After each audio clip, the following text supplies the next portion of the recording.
마태복음 11장 29절 30절입니다. 마태복음 11장 29절 30절입니다.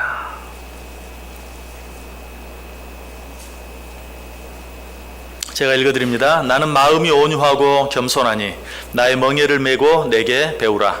그리하면 너희 마음이 쉼을 얻으리니 이는 내 멍에는 쉽고 내 짐은 가벼움이라 하시니라. 아멘. 우리 서로 인사합니다. 참 잘 오셨습니다. 큰 은혜 받으시기 바랍니다. 이미 큰 은혜 받으셨죠? 또 한 번 큰 은혜가 여러분 모두에게 있기를 바랍니다. 본격적인 휴가철이 되었습니다. 어제 신문에 보니까 우리나라 사람들의 40.7%가 7월 말 8월 초에 휴가를 간다고 합니다. 이로 인해서 이동 인원이 평상시보다 47.2%나 증가하게 되고 그 숫자로 따지면 하루 평균 483만 명, 그러니까 서울 인구의 절반 정도 되는 거죠. 절반은 좀 못 되지만 483만 명이 하루에 움직이고 이번 7월 말 8월 초 이 약 20일 동안에 누적 인원으로 따지면 9,180만 명, 1억 명입니다.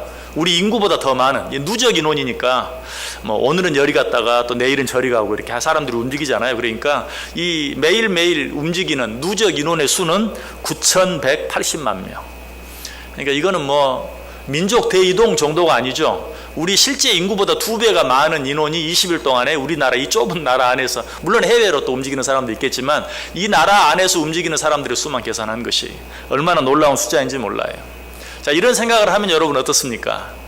휴가를 가고 싶습니까? 안 가고 싶습니까? 어쩌면 남들은 다 저렇게 휴가 가는데 나는 못 간다는 생각도 들지만 한편으로는 차라리 안 가는 게 낫겠다. 전 국민의 2배 이상의 수가 20일 동안 이 좁은 나라에서 북적대면 또 그 사람들이 집중되는 그런 뭐 해수욕장이나 바닷가나 여러 이런 곳들은 얼마나 사람이 많고 복잡하겠어요. 말이 휴가지 참 힘들고 어려운 시간이 될 수도 있어요. 또 갔다 와서도 피곤이 풀리고 스트레스가 없어지고 새 힘을 얻는 그런 시간이 아니라 오히려 그냥 스트레스가 쌓이고 병이 나고 하는 그런 시간이 될 수도 있는 것이. 제가 오늘 왜 이 말씀을 드립니까? 오늘 이렇게 단기 선교 다녀와서 보고를 잘 해주셨는데 사실 영상에도 보니까 재밌고 즐거운 시간들은 다 뺐어요. 아마 여러분들이 시험에 들까 봐 그런 것 같아요. 우리 너무 좋은 곳에도 많이 갔고 정말 좋은 음식도 많이 먹고 좋은 호텔에서 잠도 자고 했는데 그런 것들은 여러분들이 시험에 들까 봐 아마 뺀 것 같아요. 사실 사역하는 기간 동안은 힘들고 어려웠지만 사역이 끝나고 나서는 정말 즐거운 시간들, 정말 우리가 휴가로 간 건 아니지만 이구동성으로 정말 휴가 온 것 같아요 하는 그런 말을 누가 시키지도 않았는데 서로 할 만큼 정말 좋은 시간을 가졌어요. 그래서 제가 처음 단기 선교를 갈 때부터 여러분들에게 말씀을 드렸었죠. 단기 선교, 물론 봉사하러 가고 전도하러 가고 선교하러 가지만 그것과 더불어서 온 가족들이 함께 참여하면 정말 그 가족들이 휴가를 보낼 수 있는 그런 시간이 되었으면 좋겠다. 또 그렇게 계획을 했다라고 사실 첫 번째 단기 선교를 갈 때는 굉장히 강조를 많이 했어요.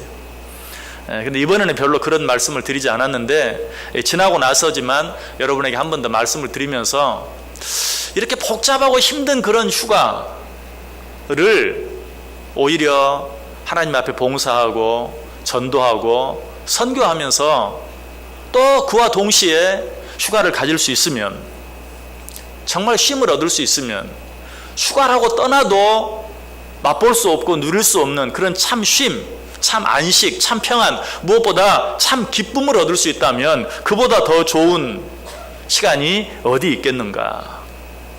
우리가 신앙생활을 하면서 참 잘못된 선입견 한 가지가 있어요.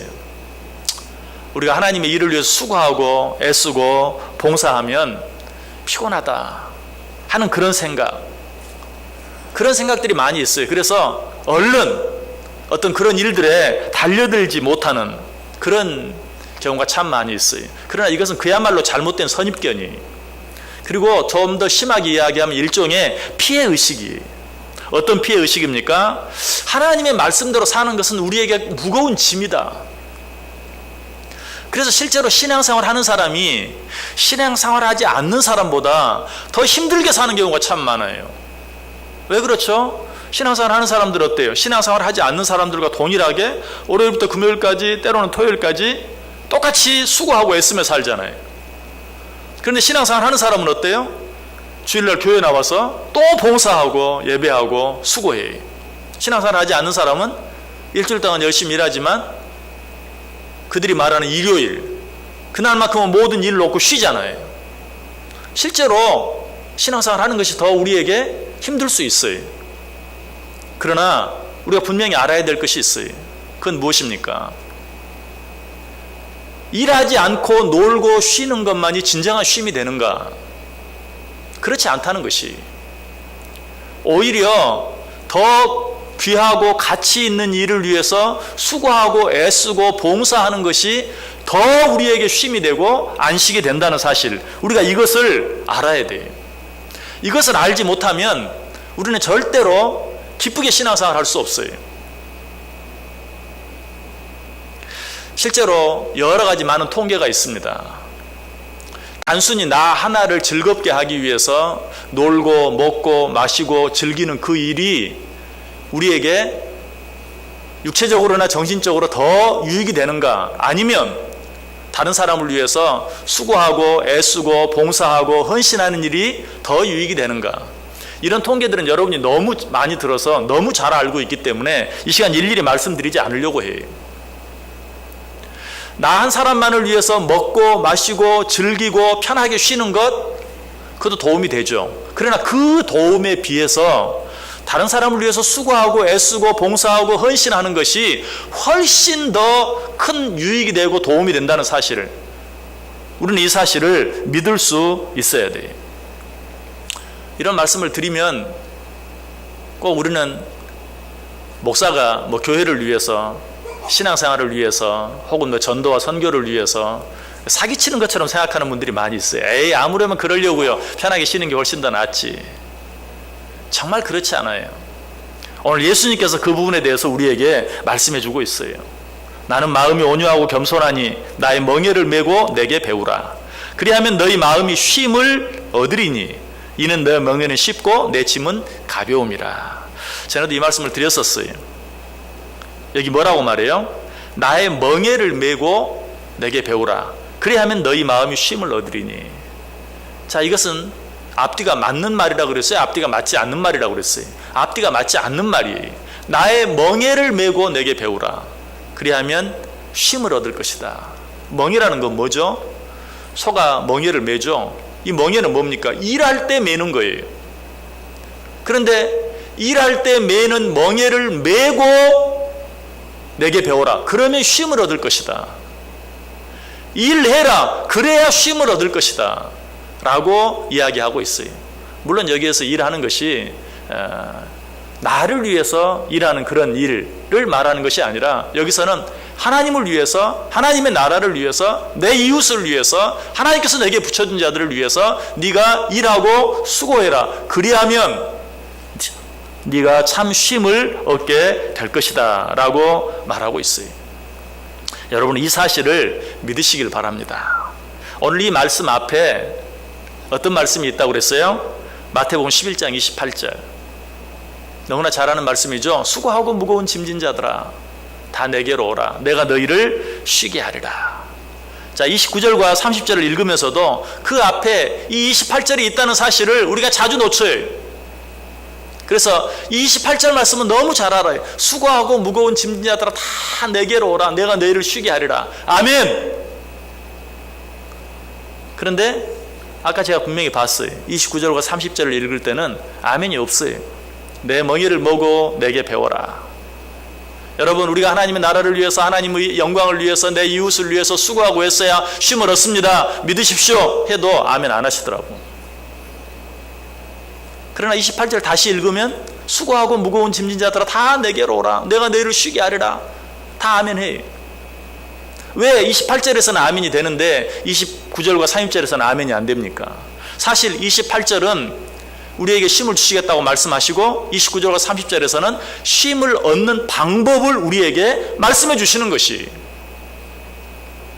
수고하고 무거운 짐자들아 다 내게로 오라, 내가 너희를 쉬게 하겠다. 자, 이 쉼을 얻기 위해서는 어떻게 해야 돼요? 지금 주님이 우리를 초청하잖아요. 내가 너희를 쉬게 하겠다라 우리를 초청해요. 내게로 와라. 그러면 내가 쉬게 해주겠다. 근데 문제는 뭐예요?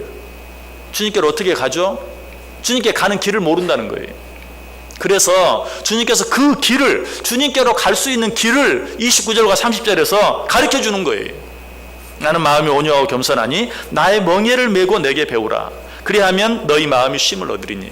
하나님께서 우리에게 주신 멍에를 메는 것이 주께로 나아가 쉼을 얻는 길이라는 것이. 여러분, 멍에를 자꾸 벗어버리려고만 하지 마세요. 멍에를 벗어버리는 것이 쉼이 아니라 주님께서 주시는 멍에를 메는 것이 쉼을 얻는 길이요, 쉼을 얻는 비결이다. 그래도 우리들이 너무 부담스러워할까봐 그 뒤에 그 멍에에 대해서, 그 짐에 대해 또 설명하잖아요. 이는 내 멍에는 쉽고 내 짐은 가벼움이라 하시니라. 아마 이 말씀을 들으면서도 그래도 멍에는 어디까지나 멍에지, 짐은 어디까지나 짐이지 라고 생각할지 몰라요. 그러나 열심히 일하는 소를 한번 생각해 보세요. 자, 소 목에 걸쳐져 있는 멍에, 무겁고 힘든 것이죠. 그런데 이 소가 그 멍에가 무겁고 힘들다고 해서 벗어버리면, 그 멍에 매기를 거부하면 그 소가 갈 곳은 어때요? 딱 한 곳뿐이에요. 굶어 죽든지 아니면 도산장으로 끌려가든지, 그 두 길 외에 다른 길이 없어요. 너무 지나친 예라고 생각할지 몰라요. 그러나 사실 우리들이 일반 세상에서 하는 일들을 통해서도 이 사실을 깨달아요. 일하시는 분들 치고 그 일이 힘들지 않은 분이 어디 있어요? 일하시는 분들 치고 그 일을 다 내려놓고 쉬고 싶지 않은 분이 어디 있습니까? 그러나 어떤 이유에서든지 그 모든 일을 다 내려놓게 되었을 때 동일하게 느끼는 한 가지 일은 무엇입니까? 일할 때가 좋았구나. 그리고 어떻게 해서든지 어떤 방법으로든지 일을 더 해보려고 애를 쓰는. 왜? 일을 할 때는 나름대로 쉼이 있었어요. 그러나 일을 아주 내려놓았더니 이제는 내 모든 삶 전체가 쉼이 아니고 오히려 더 무거운 짐이 되어서 나를 내려누르는 것들을 경험하는 것이죠. 여러분, 우리가 이 사실을 알아야 돼요. 오늘 이 시간에도 들로, 산으로, 바다로 나아가서 내 몸을 쉬게 하는 것만이 참 안식을 주는 것이 아니에요. 여러분 꼭 기억하세요. 나는 언제까지 남들 다 놀러 가는데 교회 와서 예배를 드리고 있어야만 하는가? 그걸 생각하지 마세요. 이 시간이 다른 어떤 시간보다도 우리에게 참 안식이 되고 쉼이 된다는 사실. 그리고 이렇게 그저 타성적으로 예배만 드리는 것이 아니라 보다 적극적으로 하나님의 나라와 하나님의 영광을 위해서 수고하고 애쓰고 봉사하는 것이 나에게 진정한 쉼이 된다는, 그것이 나에게 진정한 새 힘이 된다는 사실을 믿어야 돼요. 이 사실을 믿지 아니하고 이 사실을 인정하지 아니하면 죄송하지만 그분의 신앙생활은 평생 힘들고 어려운 무거운 짐과 같은 세상 사람들보다 훨씬 더 힘든 삶이 되어줄 수밖에 없어요. 여러분, 우리가 일하고 수고하는 것, 봉사하는 것, 예배하는 것, 헌신하는 것, 이 모든 것이 하나님께는 영광이 되지만 나에게는 너무 피곤하고 힘든 일이다 라고 생각하지 마세요. 오히려 반대예요. 물론 이 일을 통해서 하나님의 영광을 받으십니다. 그러나 성경 다른 곳에 보면 이렇게 말하고 있어요. 너희가 무엇으로 하나님을 도울 수 있겠느냐? 여러분, 우리가 하는 일이 하나님께 도움이 되는 일이라고 생각하십니까? 천만의 말씀이. 너희가 무엇으로 하나님께 드릴 수 있겠느냐? 너희가 무엇으로 하나님을 도울 수 있겠느냐? 성경은 그렇게 말해요. 하나님은 우리 도움이 필요하신 분이 아니에요. 하나님이 우리에게 그런 일들을 맡기시는 것은 하나님 자신이 유익을 얻기 위해서가 아니라 우리의 유익을 위해서 주신 일이요, 맡기신 일이라는 사실을 꼭 기억하세요. 욥기서 35장 5절 이하의 말이에요. 그대는 하늘을 우러러보라. 그대보다 높이 뜬 구름을 바라보라. 그대가 범죄한들 하나님께 무슨 영향이 있겠으며, 그대의 악행이 가득한들 하나님께 무슨 상관이 있겠으며, 그대가 의로운들 하나님께 무엇을 드리겠으며, 그가 그대의 손에서 무엇을 받으시겠느냐.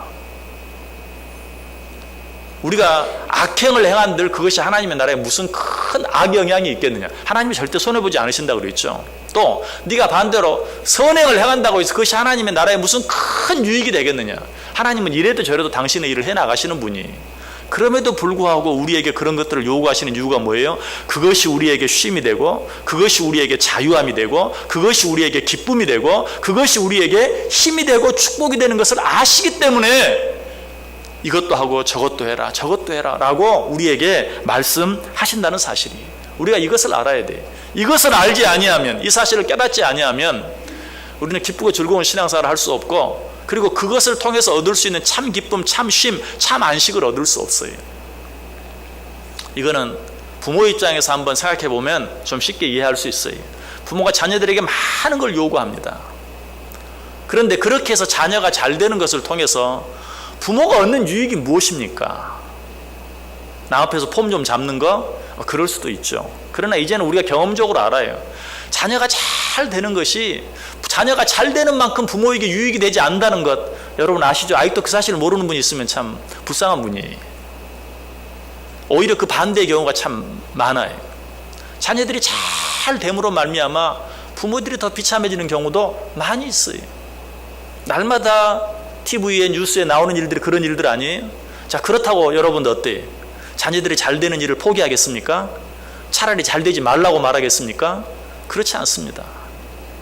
나와는 아무 상관이 없다 할지라도 부모는 어때요? 자녀가 잘 되는 것 그 자체로 인하여 기쁜 것이, 그것이 참 부모죠. 하물며 악한 부모의 마음도 그런데 하늘에 계신 우리 하나님 아버지는 어떠하시겠어요?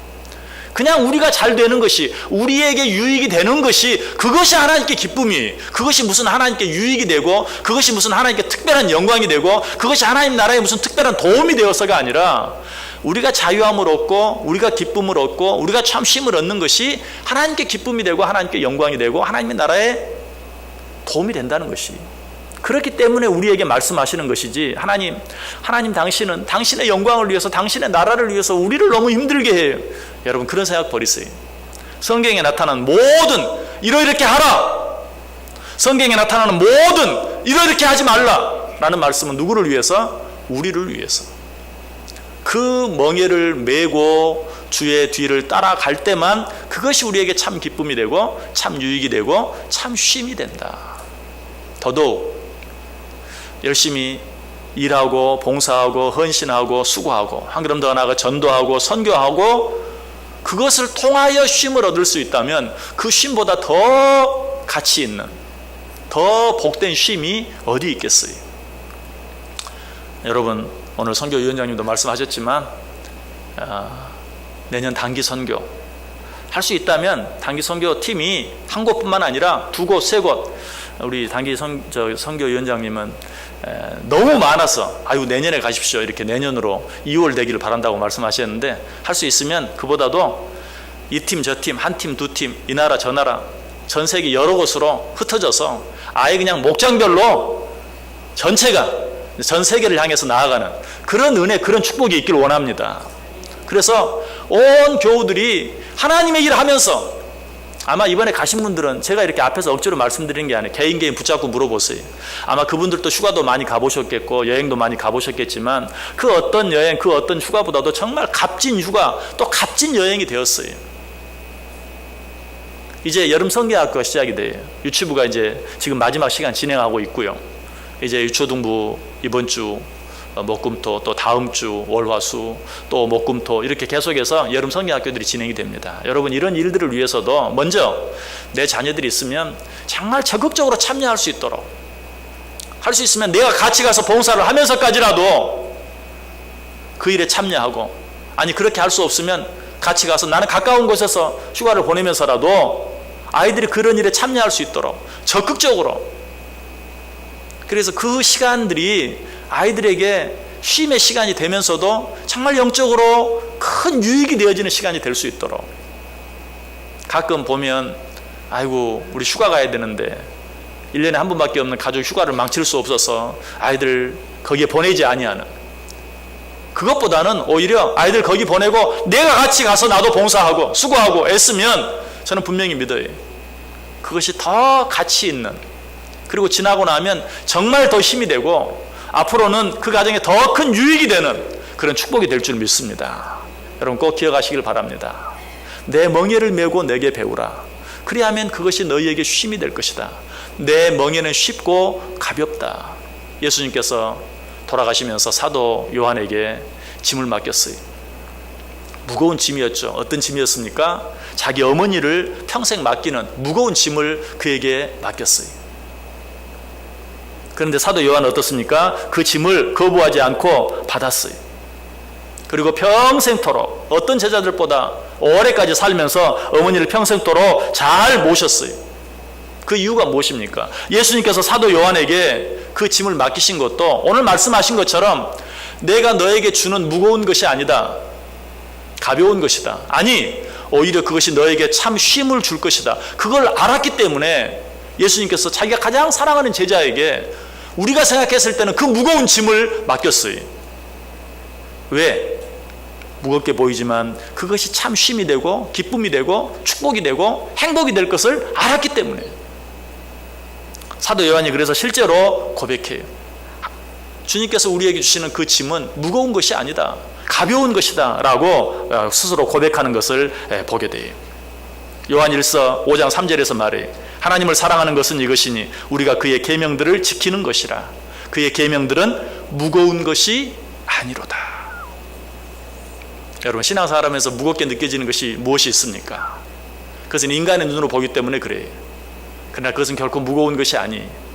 그 짐을 내가 지고 따라갈 때 성경이 이야기하는 것처럼 내 십자가를 내가 지고 주의 뒤를 따라갈 때 거기에 참 쉼이 있고 거기에 참 안식이 있고 거기에 참 자유함이 있고 거기에 참 기쁨이 있는 것을 믿고 주님이 우리에게 주신 멍에를 기쁨으로 메고 나아갈 때 세상 그 어떤 방법으로도 세상 그 어떤 곳에서도 세상 그 누구도 줄 수 없는 참 안식, 참 쉼을 얻고 누리며 살아가는 저 여러분 될 수 있기를 주님의 이름으로 간절히 축원합니다. 기도하기